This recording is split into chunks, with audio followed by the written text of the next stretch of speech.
கடைக்க ஆசை சீரியல்ல அடுத்து வர எபிசோட்ல என்ன மாதிரியான ட்விஸ்ட் எல்லாம் இருக்க போகுதுங்கிறத இந்த வீடியோவில் பார்க்கலாம். அண்ணாமலையை பார்த்ததும் முத்து விஜயன்னு சொல்லிட்டு எல்லாருமே அவ்வளோ ஃபீல் பண்ணி கதறி அழுதுட்டு இருக்காங்க.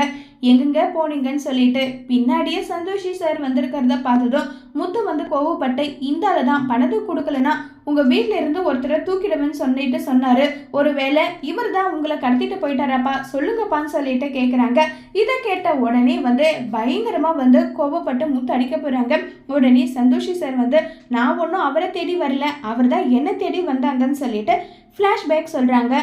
அண்ணாமலையும் பரசு ரெண்டு பேருமே சந்தோஷி சாரை மீட் பண்ண போயிருப்பாங்க. இது என்னுடைய ஃபின்ஷன் பணம் சார், இதை நீங்கள் வச்சுக்கோங்க.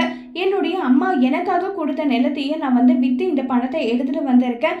ஒருவேளை நீங்கள் பணத்தை வந்து நாங்கள் கொடுக்க மாட்டோன்ற நம்பிக்கை இல்லைன்னா இங்கேயும் என் பையன் எத்தனை நாள் வந்து பணம் கொடுக்காம இருக்கானோ அத்தனை நாள் நான் இங்கேயே இருக்கேன். அதுக்கும் நான் தயாராக தான் வந்திருக்கேன். தயவு செஞ்சு என் குடும்பத்தில் இருக்கவங்கள எதையும் பண்ணிடாதீங்கன்னு சொல்லிட்டு அண்ணாமலை கையெடுத்து கும்பிட்டு கேட்டிருப்பாங்க. இதை நினைச்சு ரொம்பவே ஃபீல் பண்ணி மனசே கலங்கிறது சந்தோஷி சாருக்கு. அவர் வந்து இப்படி எல்லாம் பேசினது எனக்கு அவ்வளோ மனசுக்கு கஷ்டமா இருந்தது. எனக்கு இப்படி ஒரு அப்பா இல்லையேன்னு சொல்லிட்டு நான் அவ்வளோ ஃபீல் பண்ணேன். இனி அவர் கையெழுத்து போட்டதோ அதே மாதிரி உன்னுடைய அம்மாவுக்கும் உன்னுடைய அப்பாவுக்கும் இதை பற்றி எந்த பிரச்சனையும் கிடையாதுன்னு சொல்லிட்டு டாக்குமெண்ட்டை கிழிச்சு போட்டுடுறாங்க. உடனே ரோகிணி பயங்கர சந்தோஷப்படுறாங்க. இது பணம் வாங்கினது மனோஜ் ரோகிணி தான், அவங்க ரெண்டு பேரும் தான் பொறுப்பு.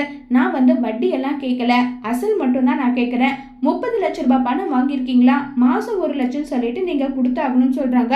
உடனே மனோஜ் என்னது மாதம் 1 லட்சம் என்னால் எப்படி கொடுக்க முடியும்னு சொன்னதும் முதுமுக பயங்கர கோபம் வருது.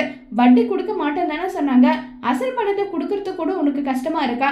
இனி யாராவது இந்த வீட்டில் அப்பாவையும் அம்மாவையும் கஷ்டப்படுத்துற மாதிரி ஏதாவது நடந்துக்கிட்டீங்க அவ்வளோதான்.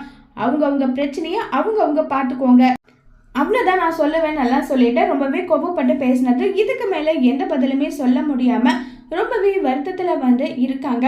அடுத்த ட்ராக்கை வந்து பார்த்திங்கன்னா இப்போ நம்ம ரோகிணி மனோஜ் ரெண்டு பேருமே ஃபீல் பண்ணிட்டு இருக்காங்க. ஏதாவது ஒரு பிஸ்னஸ் பண்ணி நம்ம இந்த பணத்தை கடன் எல்லாமே அடைக்கணும்னு சொல்லிட்டு அப்போ வந்து பார்த்திங்கன்னா மனோஜோட ஃப்ரெண்டு ஒரு பக்கம் ஒரு ஐடியாவும் அதே மாதிரி மனோஜோட பிஏவான ஜீவா ஒரு ஐடியாவும் மாறி மாறி கொடுக்குறாங்க. இதெல்லாம் ஒர்க் அவுட் ஆகாது, நம்ம இன்வெஸ்ட் பண்ணக்கூடாது, ஆனால் பணம் மட்டும் வரணும், அந்த மாதிரி ஏதாவது ஒன்று பண்ணியே ஆகணும்னு சொல்லிட்டு எல்லாம் பேசிட்டு இருக்காங்க. இப்போ நம்ம முத்துவை காட்டுறாங்க. முத்து வந்து பார்த்திங்கன்னா கிரிஷ் வந்து ஒரு ஹிஸ்ட்ரி டாக்குமெண்ட் மாதிரி கொடுக்குறாங்க. என்ன கிரிஷி என்னவே இப்படி பண்ணுற பற்றியா, எனக்கெல்லாம் இங்கிலீஷ் படிக்க தெரியாதுன்னு சொல்கிறாங்க. இல்லை என்னை டூருக்கு கூட்டிகிட்டு போகிறாங்க, 2500 ரூபாய் வந்து கட்டணும்னு சொல்லிட்டு சொன்னதும் 2500 ரூபாவா, இதெல்லாம் கட்டுறதெல்லாம் வேஸ்ட்டு, அவள் பாட்டி வந்து விட்டுட்டு அவள் பாட்டு கிளம்பி போயிட்டா, நீங்கள் எல்லாம் உட்காந்து பார்த்துட்டு இருப்பீங்களான்னு எல்லாம் சொல்லிட்டு இருக்காங்க.